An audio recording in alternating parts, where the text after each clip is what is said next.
Welcome back to the channel. In today's video, we're delving into a lesser known but fascinating entry into the Pokemon franchise, Pokemon XD Gale of Darkness. This GameCube title is often overshadowed by the main series games, but has a loyal cult following that considers it a true hidden gem. And honestly, I would include myself in that cult, because this, in my opinion, is one of the best Pokemon games of all time. We'll explore everything from its unique gameplay mechanics to its darker storyline, covering all the twists and turns that make this game stand out in the Pokemon franchise. But before we get any further, make sure to subscribe to this channel and hit that bell icon so you never miss any updates. Now without further ado, let's get it.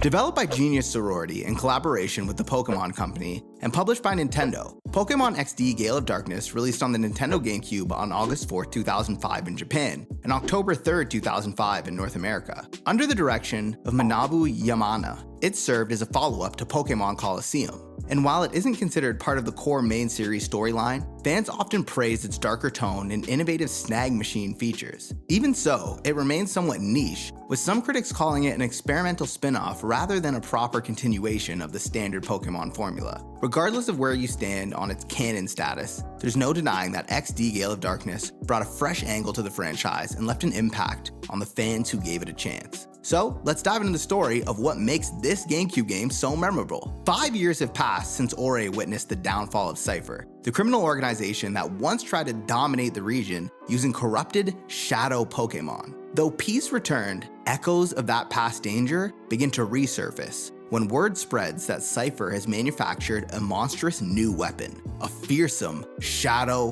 Lugia named XD-001. Rumored to be immune to purification, this creature stands as a grim warning that Cipher's ambitions are far from over. The first shocking sign of renewed chaos arrives one peaceful day on the open sea. A massive cargo ship, the SS Libra, sails calmly through sparkling waters when helicopters thunder across the sky. To the horror of the sailors, a hulking Shadow Lugia appears and, with alarming power, lifts the entire vessel into the air. The helpless crew watches as it vanishes, ship and all, leaving the maritime route eerily quiet and fueling suspicion that Cipher has indeed returned. Meanwhile, a bright young trainer named Michael occupies himself with a Pokemon battle simulation at the Pokemon HQ lab. Supported by Professor Crane, a leading researcher of Pokemon purification, Michael tests his skills commanding a Salamence against a Metagross in a virtual match. Once he emerges from the simulator, Michael encounters his mother Lily, a determined scientist collaborating on a device capable of opening the hearts of shadow Pokemon.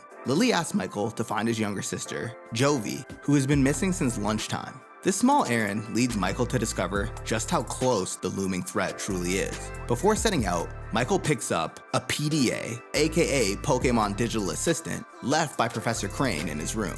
While checking it, he learns from an email that Jovi might be with Dr. Kaminko, an eccentric inventor known for strange contraptions. On his way, Michael hears a distressing news report about the vanished SS Libra, loaded with many Pokemon before it disappeared. Troubled by the possibilities, he presses on to Kaminko's house. Upon arrival, a self-styled guard named Chobin mistakes Michael for an intruder, forcing Michael into a quick battle. After defeating Chobin, Michael finds Jovi safe inside, seemingly untroubled by any of the chaos unfolding elsewhere. Relieved, Michael takes Jovi back to the HQ lab. There, Professor Crane shows him an astonishing invention, a new Snag machine. In the past, Snag machines were infamous for letting users forcibly capture any trainer's Pokemon, but this upgraded version is designed solely to snag shadow Pokemon so they can be saved. Crane also installs a shadow monitor on Michael's PDA to track the rescued Pokemon. Suddenly, Cipher agents raid the lab. In the chaos, they manage to abduct Professor Crane and escape. Michael battles the group's leader, named Naps, and succeeds in snagging a shadow Teddiursa. Despite this small win, Crane is gone, and the lab staff is left shaken. Without Crane, the Purification Chamber project, the team's best hope of cleansing all shadow Pokemon, cannot be finished. Undeterred, Lily decides that they must move on. She sends Michael to Gadion Port for a key machine part needed to finalize the chamber. Jovi tags along, quick to help as well. After they arrive, they run into a street thug named Zook, who threatens them with a Shadow Zangoose. A composed bystander, Mr. Varric, intervenes and directs his bodyguards to defeat Zook. This incident raises Michael's suspicions about the rising tensions across Ore. After picking up the part from a local mechanic named Pear, Michael and Jovi return to the lab. Lily installs the component and then advises Michael to visit a gate village, where the relic stone can purify shadow Pokemon directly. In the village, the serene atmosphere is preserved by an elder named Egan, who explains that the sacred relic stone radiates energy capable of healing a shadow Pokemon's closed heart. Michael tries the ritual on one of his Snag Pokemon, successfully reversing the corruption and proving that purification is still possible. Bolstered by this success, Michael resolves to rescue Professor Crane. He heads to a facility marked on his map as the Cipher Lab, and inside its steel corridors, he confronts Cipher admin, Lavrina, a coldly brilliant scientist. Overcoming her formidable team, he finds and rescues Professor Crane. Along the way, Michael then recovers a data ROM left behind by Cipher, which may contain crucial information. Once Crane is safely back home, Michael travels to Pyrite Town to ask Net and Sec at ONBS, an independent news station, to decode the encrypted information. Pyrite Town, dusty and ramshackle, is home to resilient citizens devoted to rooting out wrongdoings. Duking, a local leader, teaches Michael about Pokespots, patches of wilderness in the desert where wild Pokemon can be encountered. Not long after, Michael receives a frantic message from Net. Cipher has stormed ONBS's headquarters. Rushing there, Michael battles through the intruders, finally liberating the station and protecting Net, Sec, and their team. Although this crisis ends successfully, another emerges in Phoenix City. Known for its pristine fountains, the city is now crawling with Cipher members disguised as ordinary citizens. Michael peels away their facades and forces his way into the stadium, where Cipher admin Snaddle wields his cunning to try to claim the city as his own. Nevertheless, Michael defeats him, restoring calm to Phoenix. Afterward, the city's mayor hints that Cipher operatives remain in a suspicious building deep in the desert. Meanwhile, a girl in Pyrite Town begs Michael to help her find her beloved Pokemon, which was last seen on the abandoned SS Libra. Torn between leads, Michael heads for the half-buried ship, only to find no trace of the missing Pokemon cargo. The one creature he does spot runs away upon hearing Michael's PDA ring. Distracted by his fruitless search, Michael is suddenly ambushed by Team Snag'em. Using sleep powder, they knock him unconscious and steal his Snag machine. Now defenseless against shadow Pokemon, Michael can't continue to reclaim them from Cipher's forces. At the Cipher Key Lair, the desert facility rumored to hide more secrets, Michael meets Zook again, still keen on showing off his Shadow Zangoose. Two hefty guards then block Michael's way, and without a Snag machine, he can't do much about it. Hoping for a solution, he visits the outskirts stand, where a contact named Hordell directs him to the Snag'em hideout. There, Team Snag'em's grizzled leader, Gonzap, hopes to exploit the stolen machine for his own gain.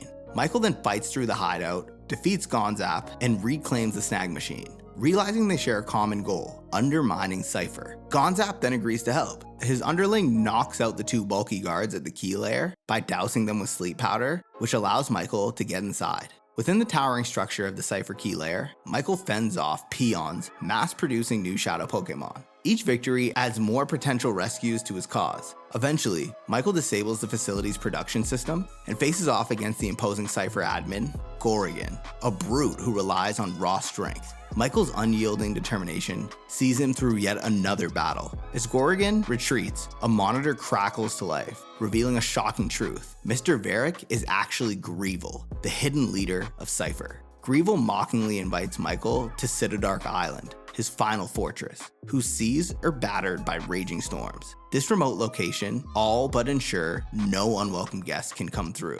Nonetheless, Professor Crane equips Michael with a Master Ball, a final precaution for the upcoming battle. Mackin, another skilled mechanic, helps modify a submarine-like device known as the Robo-Kyogre to breach Citadark's turbulent waters. After arriving at Citadark, Michael encounters Cipher's entire leadership, forced to duel Lavrina, Snaddle, and Gorgon again.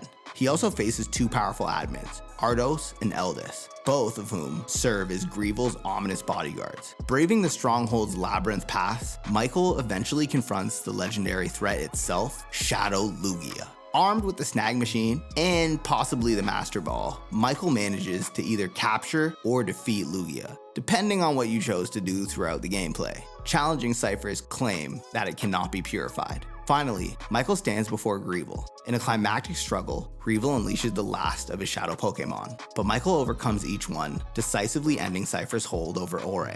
In the aftermath, Greevil reveals that Ardos and Eldis are his sons. The two disagree on their next move. Ardos, furious at the defeat, suggests destroying Citadark Island with everyone still on it, intending to eradicate all evidence and carry on Cipher's legacy. Eldis, however, persuades Greevil to accept defeat honorably, reasoning that Cipher has no future now that their strongest assets have failed them. Greevil concedes, and Ardos storms away, unwilling to abandon the dream of rebuilding Cipher. Eldis and Greevil then surrender, effectively ending the group's second attempt at world domination.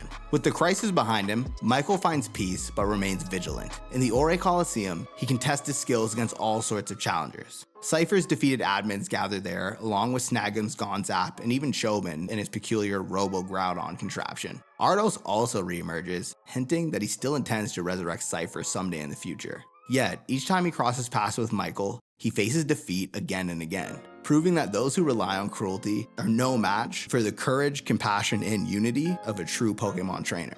In the end, the dark clouds over Ore begin to fade. With XD001 freed from Cipher's corruption and Professor Crane's purification chamber nearing completion, the region has new tools to protect its Pokemon from ever being turned into soulless fighting machines again. Though pockets of danger may remain, Michael's brave actions have lit a path forward of real hope. One that ensures Ore's people and the Pokemon can stand strong against any threat and preserve their freedom for good. And that's the end of Pokemon XD Gale of Darkness. Honestly, this was probably a top 5 Pokemon game for me, behind Diamond, Pearl, Platinum, and Emerald. This was the craziest Pokemon game that I played in terms of feeling like I was not only immersed in the game, but also watching a movie unfold. Seeing Shadow Lugia and the cutscenes from the very jump was absolutely crazy. And fun fact, you can go back, purify Shadow Lugia using the Purity Chamber created by Professor Crane if all 9 sets within it are at maximum tempo, and make it a normal Pokemon once again. So that was pretty cool as well. With that being said, thanks for watching. Don't forget to subscribe to the channel and click that bell icon so you never miss another update. Until next time, peace.